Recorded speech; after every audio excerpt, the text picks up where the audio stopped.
আপনার হোটেলের নামটা কি? দি রাজধানী। মালিক কি আপনি? না না, আমরা চাকরি করি। কি পদে আছেন? আমি ক্যাশিয়ার পদে। ক্যাশিয়ার পদে। আপনি ইনশাআল্লাহ আপনার লেবাস, আপনার চেহারাতে একটা মুসলমানের একটা ভাব আছে। সেখানে আমরা দেখতে পাচ্ছি যে আপনারা এখানে গরুর মাংস বিক্রি করেন না। একটি মুসলিম প্রধান দেশে কেন আপনার গরুর মাংস হোটেলে বিক্রি করেন না? এটা আপনার কাছে জানতে। আসলে এটা আমরা উদ্বোধনের থেকেই 78 সাল থেকেই বিক্রি করতেছেন। আর আমি নতুন, আমি আপনাকে সঠিক তথ্য দিতে পারতেছি না।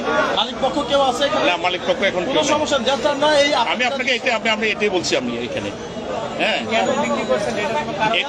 বিক্রি করছেন না, এটা কারণটা আমি আপনাকে দর্শাতে পারবো না, কারণ আমি নতুন। আমি নতুন, আমি কারণটা দর্শাতে পারতেছি না আপনাকে। এটা আমি জানি যে উদ্বোধনের লগ্ন থেকেই এটা বিক্রি করতেছেন। আপনাদের এখানে কত শতাংশ হিন্দু কাস্টমার আছে? আপনি হিন্দু কাস্টমার তো না তেমন।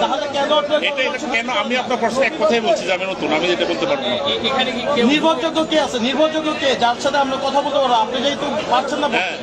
আমি আপনাকে আমি বলতে পারতেছি না। আপনার উদ্যোগ আপনার কোম্পানির সাথে যোগাযোগ করেন।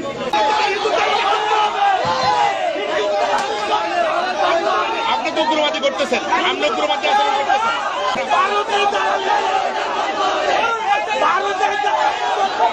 আপনারা আসছেন, আরে বাবারে, আরে বাবারে বাবারে, আরে কথা বলতে দেন।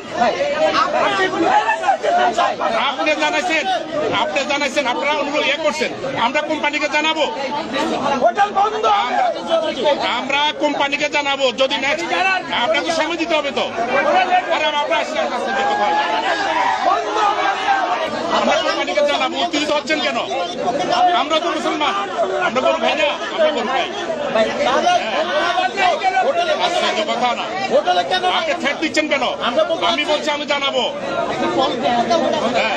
টেবিলে উঠছেন কেন আপনারা? আপনারা আমার ব্যবসার ক্ষতি করতেছেন কেন? আপনারা অনুরোধ করছেন আমি জানাবো। আপনারা অনুরোধ করছেন আমরা জানাবো।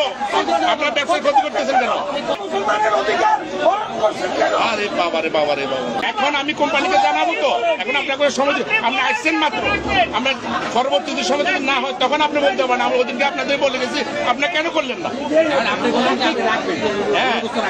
এখন আমি স্যারের সাথে কথা বলবো।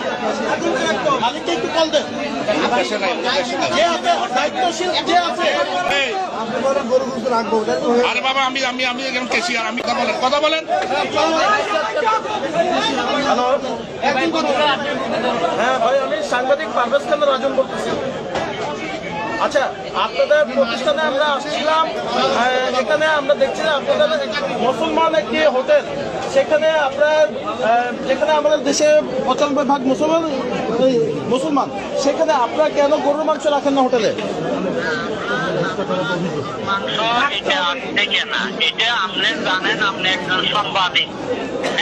জি, আমাদের এখানে বাংলাদেশের মধ্যে যেগুলি একটু উন্নত মানের রেস্টুরেন্ট, আপনি গরুর মাংস আজ থেকে 20 বছর 30 বছর 40 বছর আগে মহিষের মাংস অমুক এগুলি বিক্রি করত। অনেক ভালো কাস্টমারে গরুর মাংস খাইতো না। এখন যদি বিক্রি করতে হয়, সেটা আমরা সিদ্ধান্ত নেব। আপনারা বলে যান, আমরা সিদ্ধান্ত নিয়ে আমরা এটাই করবো। আচ্ছা, এখন বিষয়টা হচ্ছে আপনারা এখানে এই যে মুসলমানের দেশ, আপনার মুসলমানদের আপনার তাদের যে খাবারের যে একটা অধিকার, সেই অধিকার থেকে আপনার হরণ করছেন না? না ভাই, আপনার কতজন হিন্দু কাস্টমার আছে আপনার? না, আমার হিন্দু কাস্টমারের জন্য। তাহলে কেন গরুর মাংস রাখেন না মুসলমান হোটেলে? অনেক স্ট্যান্ডার্ড কাস্টমারে গরুর মাংস খায় না। এখন আপনারা বলতেন, এটা নিয়ে আমরা সিদ্ধান্ত নেব। আপনারা কি গরুর মাংস হোটেলে রাখবেন এখন থেকে? অবশ্যই, এটা আমরা চেষ্টা করবো, এটা আমরা সিদ্ধান্ত নেব। ধন্যবাদ আপনাকে, ধন্যবাদ। কোম্পানি যখন বলছে